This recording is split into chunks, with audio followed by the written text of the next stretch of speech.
And we're back for part 3 of incest, molestation, and all sexual abuse brings big demons. Make sure you watch parts 1 and 2. Yes. Enjoy part 3 right now. So, it is immoral and shameful if a man marries a woman and her mother. Okay, now we get into these little threesomes, which they say, oh, that's okay. You know, we're having a little party. You know what? I didn't know this was in the Word about the threesome. Yeah. It is immoral and shameful. I'm calling, some of you are watching, and I'm calling you out. You're watching this, and you need to, I'm not calling you out to point the finger. I'm calling you out because our society embraces everything that God's Word, a lot of things that God has a say on it in His Word.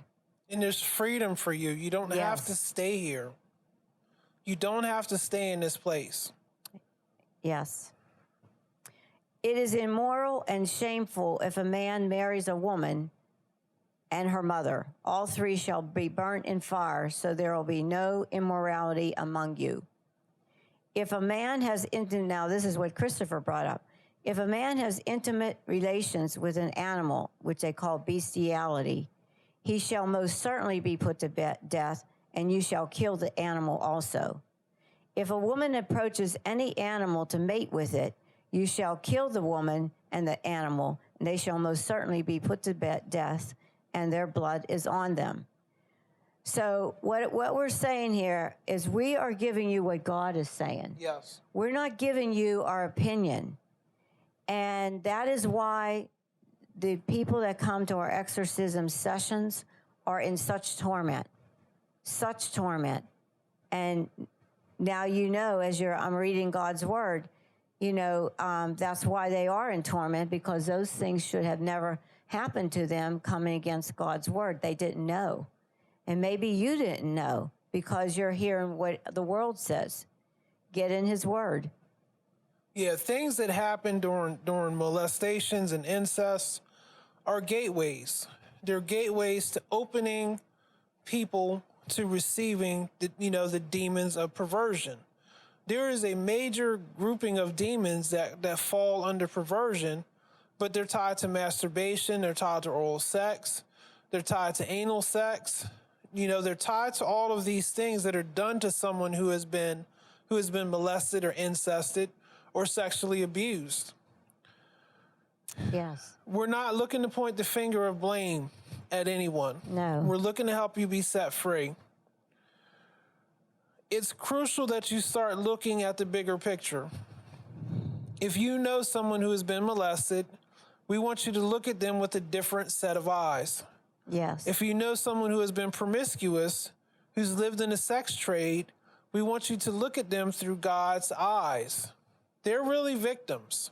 Yes. They're really victims, and they're in this lifestyle. Many of them say, well, I'm here by choice. But when you really examine what happened to them, somewhere deep, way far back in their childhood, someone touched them inappropriately, and it opened the doorway for an unclean spirit to come into them, and they just took off, and they ran with it. Now, this doesn't happen to all people who get molested or incested. Praise God. You know, they are able to get out of it. You know, someone stops it, they get justice. But for those who weren't able to have this justice take place and things get stopped, you have to deal with all of these demons that come into you because of what occurred. And it's not fair. It's not fair that the church is not prepared and equipped to minister to you, to help you come out of this dark place. Yet alone even talk about it. Yeah. So, you know, you wonder, you think about it and you wonder, but nobody's saying anything. No. It's time the church, puts it out there. I want to tell you a story that is found in the Bible, and it is the woman that Jesus talked to in John chapter 4. And we're going to read this. This is John chapter 4, verses 1 to 26. Therefore, when the Lord knew that the Pharisees had heard that Jesus made and baptized more disciples than John, though Jesus himself did not baptize but his disciples, he left Judea and departed again to Galilee. But he needed to go through Samaria. So Jesus came to the city of Samaria, which is called Sychar, near the plot of ground that Jacob gave to his son Joseph. Now Jacob's well was there. Jesus, therefore, being wearied from his journey, sat thus by the well. It was about the 6th hour. A woman of Samaria came to draw water. Jesus said to her, "Give me a drink." For his disciples had gone away into the city to buy food. Verse 9. Then the woman of Samaria said to him, "How is it that you, being a Jew, ask a drink from me, a Samaritan woman?" For Jews have no dealings with Samaritans. Jesus answered and said to her, "If you knew the gift of God and who it is that says to you, 'Give me a drink,' you would have asked him, and he would have given you living water." The woman said to him, "Sir, you have nothing to draw with, and the well is deep. Where then do you get that living water? Are you greater than our father Jacob, who gave us the well and drank from it himself, as well as his sons and his livestock?" Jesus answered and said to her, "Whoever drinks of this water will thirst again. But whoever drinks of the water that I shall give him will never thirst. But the water that I shall give him will become a fountain of water springing up into everlasting life."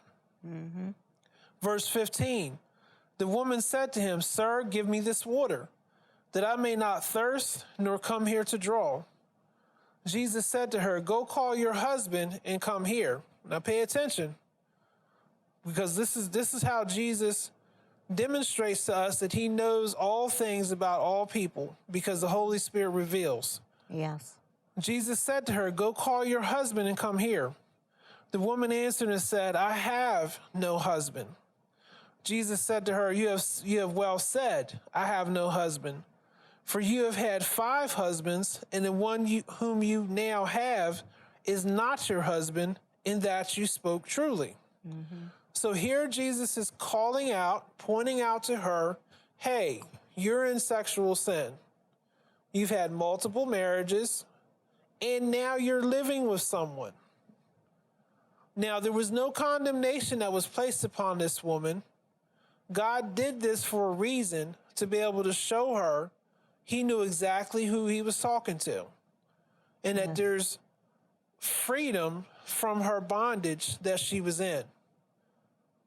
When we're ministering to people on a daily basis, not only just in exorcisms, but in the prophetic or in healing, we need to ask the Holy Spirit to show us what's down on the inside of this person's heart. Yes. What's there?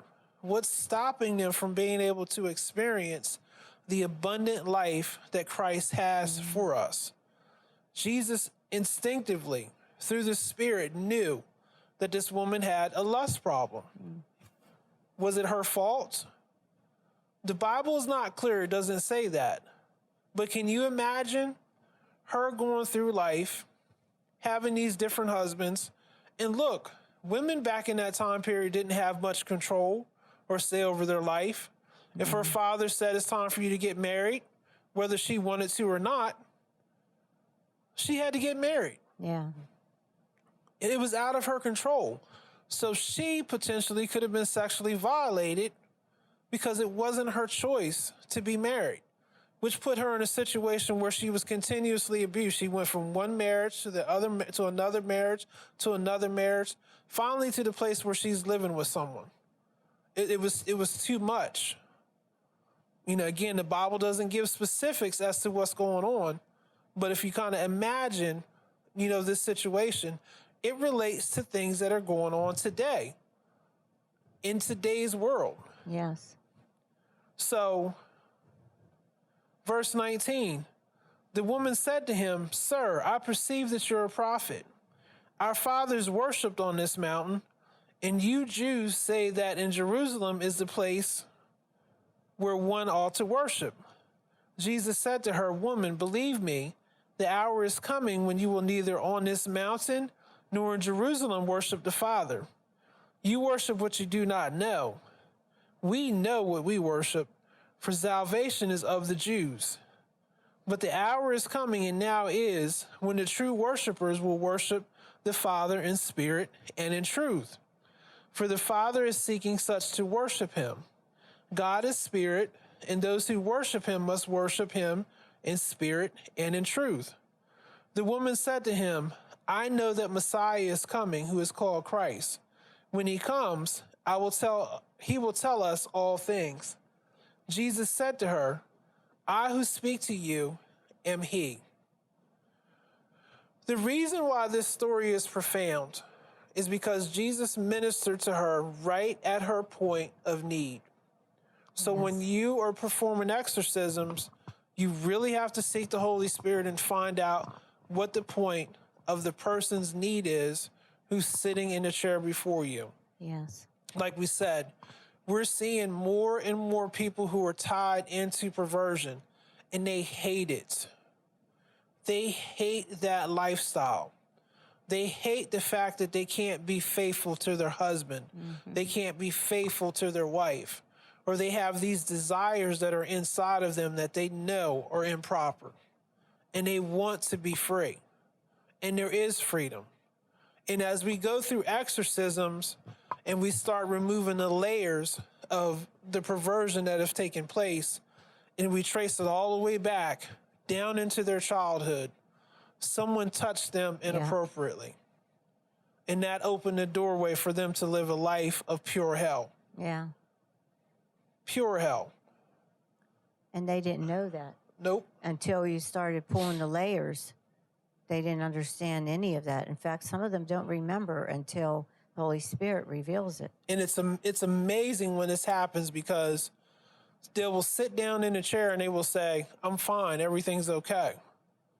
And we start, through the Holy Spirit, asking them questions. And the Holy Spirit starts removing demons of unforgiveness, demons of doubt and unbelief. And then, lo and behold, they start crying or become severely emotional because they remember that time that someone touched them and nobody rescued them. Yes. They remember that time when someone caused them to look at pornography and they didn't want to see it, but they were made to look at it. And it caused such terror and fright on the inside of their soul that it caused them to develop an alternate personality. Yes.